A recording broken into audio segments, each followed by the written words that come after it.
तो चलिए खबरों में आगे बढ़ेंगे और भारत पाक तनाव के बीच अलग अलग तरह की थ्योरी सामने आ रही है। पाकिस्तान में पाक के मातम के बीच कई वीडियो में पाकिस्तानी जश्न मना रहे हैं, तो वहीं दूसरी ओर भारतीय सेना बैक टू बैक सुराग दे रही है। लेकिन ये पाक बेशरम है कि किसी भी प्रूफ को मानने को तैयार ही नहीं है। हालांकि सेना ने साफ संदेश दे दिया है कि भय विन होए ना प्रीत, क्योंकि ये साफ है कि पाकिस्तान वेंटिलेटर पर है। जरा भी इधर उधर हुआ तो सीधा साफ ही होगा।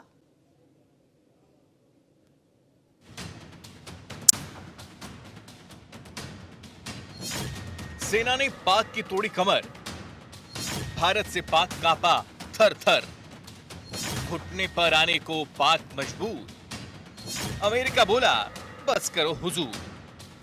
भारतीय सेना का टारगेट बिल्कुल सेट, ऑपरेशन सिंदूर एकदम सटीक। तभी तो सेना का जोश हाई है, पाकिस्तान की उड़ी हवाई है। ऐसा हम नहीं कह रहे, बल्कि भारतीय सेना ने बकायदा रामायण की चौपाई के साथ पाकिस्तान को नानी याद दिला दी। जरा सुनिए, आपको भी सेना पर गर्व होगा, आप भी सेना के शौर्य को सलाम करने को मजबूर हो जाएंगे, क्योंकि पाकिस्तान यूं ही घुटनों पर आने को मजबूर नहीं हुआ। ये भय ही तो है जिससे पाकिस्तान की बोलती बंद हो गई। भय के सामने अच्छे अच्छों के होश उड़ जाते हैं। ये तो बेचारा पाक ही है। विनय न माने जलधि जड़, भय 3 दिन बीत, बोले राम सकोप तब, भय बिन होए न प्रीत। तो समझदार के लिए इशारा ही काफी।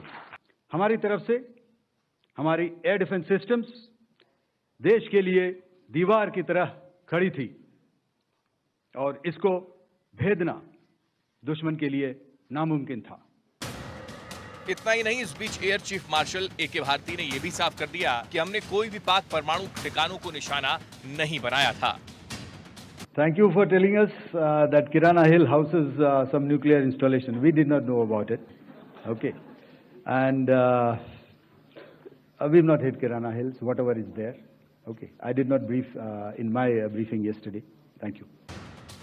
अब भले ही किराना हिल्स में क्या हुआ इसका कुछ पता हो नहीं, लेकिन रक्षा विशेषज्ञ क्या कुछ कह रहे हैं और राजनीतिक लोग क्या इस कहानी को लेकर सोच रहे हैं, जरा वो सुनिए।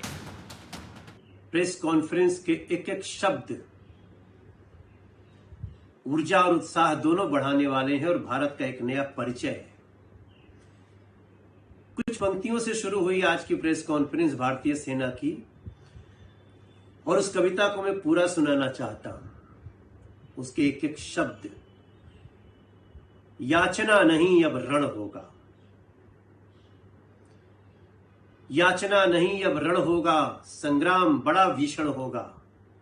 अब तक तो सहते आए हैं, अब और नहीं सह पाएंगे। हिंसा से अब तक दूर रहे, अब और नहीं रह पाएंगे।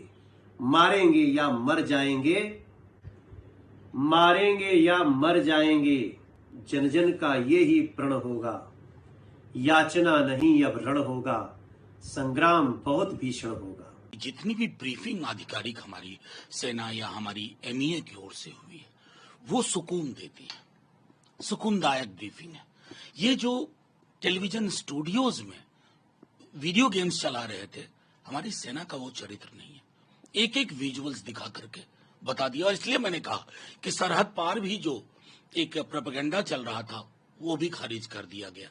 लेकिन हमारी एकमात्र चिंता ये है कि पॉलिटिकल और डिप्लोमेटिक लेवल पर जो भी कमियां रही हैं उसको एड्रेस किया जाए। ऑपरेशन सिंदूर सक्सेसफुल रहा तो उसके लिए हमारी सेना को शाबाशी मिलनी चाहिए, न कि प्रधानमंत्री को। जहां तक प्रधानमंत्री नरेंद्र मोदी का सवाल है, लोग तो ये अपेक्षा कर रहे थे कि इस बार पाकिस्तान ऑक्युपाइड कश्मीर वो हमारे हिस्से में आ जाएगा, हम उस पर कब्जा कर लेंगे। वैसा कुछ भी नहीं हुआ। और आज लोग ये इंदिरा जी को याद कर रहे हैं, तो 1971 में यही इंदिरा गांधी थी जिसने अमेरिका के 7वें बेड़े को एक तरह से नकार दिया था और अमेरिका के सामने सर नहीं झुकाया। फिलहाल देश और दुनिया में भारत पाक के बीच तनाव पर अलग अलग तरह की थ्योरी चल रही है, लेकिन सच ये भी है कि भारत के एक एक एक्शन पर पाक थर्रा रहा है। भारत के इन एक्शन से ये भी साफ हो चला है कि बिना भय के कुछ भी संभव नहीं। Report news 1 India.